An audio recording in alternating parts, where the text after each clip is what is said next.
Bismillahirrahmanirrahim. Kita tidak akan pernah menemukan sensasi kebahagiaan kalau orang sudah mencintai kehidupan di balik kematian.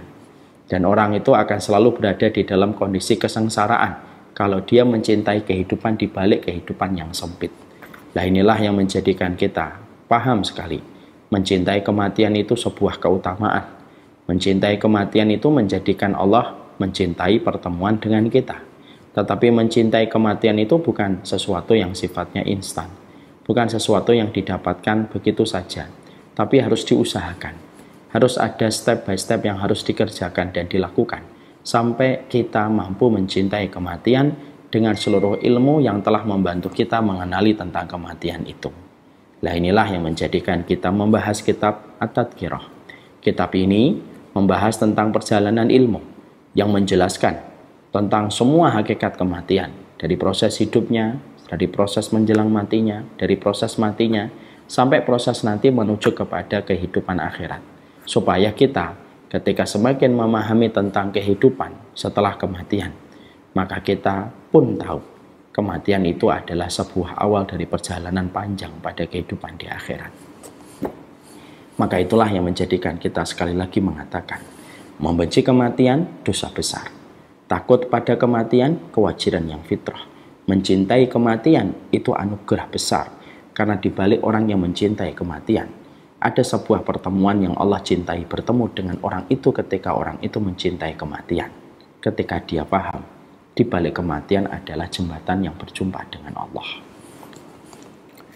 Kita akan melanjutkan perjalanan kita untuk membahas tentang bagaimana tentang hari kiamat.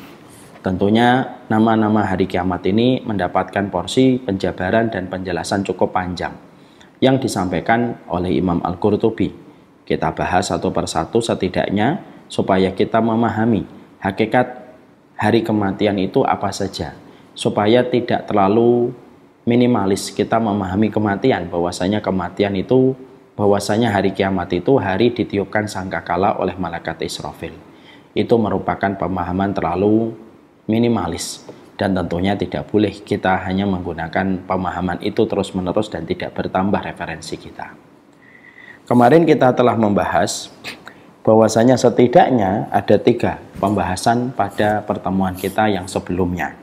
Sesungguhnya hari kematian itu disebut dengan hari kiamat itu disebut dengan Yaumul Azifah, yaitu adalah hari yang begitu dekat. Bahwasanya tidak dikatakan bahwasanya kiamat itu dekat oleh Allah di dalam sifatnya yang Allah sampaikan, supaya setiap manusia selalu mempersiapkan setiap waktu, setiap saatnya untuk mempersiapkan dan menghadapi hari kiamat ketika datang.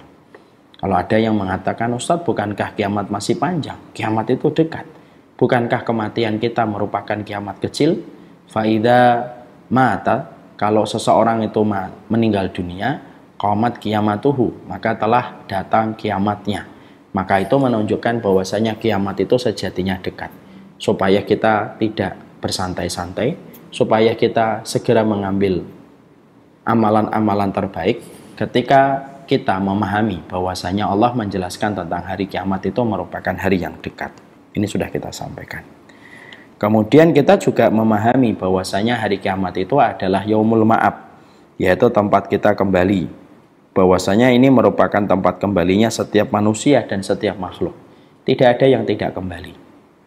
Siapapun makhluk, bagaimanapun kondisi matinya, bagaimanapun keadaannya ketika dia mati, maka dia tetap kembali kepada Allah. Tidak ada makhluk yang mengalami kecelakaan, na'udzubillah min dzalik, dengan segala kondisi yang mengerikan dan mengenaskan.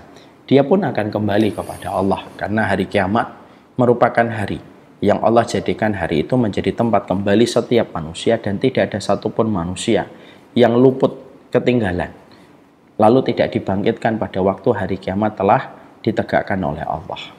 Karena ketika ada manusia sampai luput dalam pengadilan dan tempat kembalinya kepada Allah, berarti menunjukkan Allah tidak sempurna, dan Allah mustahil tidak sempurna dalam setiap sifat yang Allah telah tetapkan, salah satunya perkara besar tentang kaitannya pada urusan kehidupan hari kiamat. Kemudian kita telah mempelajari Yaumul Qadha. Sekarang mari kita mempelajari bahwasanya hari kiamat itu disebut pula dengan yaumul wazni. Bahwasanya hari kiamat itu disebut oleh Allah dengan hari al-wazn. Al-wazn adalah hari timbangan. Karena ini merupakan sebuah hari besar. Bahwasanya pada hari kiamat, maka Allah itu akan menegakkan sebuah makhluk yang bernama mizan. Mizan itu merupakan timbangan, di mana fungsi dari benda ini atau makhluk ini yang diciptakan oleh Allah untuk menimbang seluruh amalan manusia yang pernah dia lakukan di sepanjang hidupnya. Tentunya mizan ini merupakan sebuah ketetapan dari sebuah perkara gaib pada waktu bahwasanya perkara mizan itu termasuk salah satu perkara yang ada pada keimanan pada hari akhir.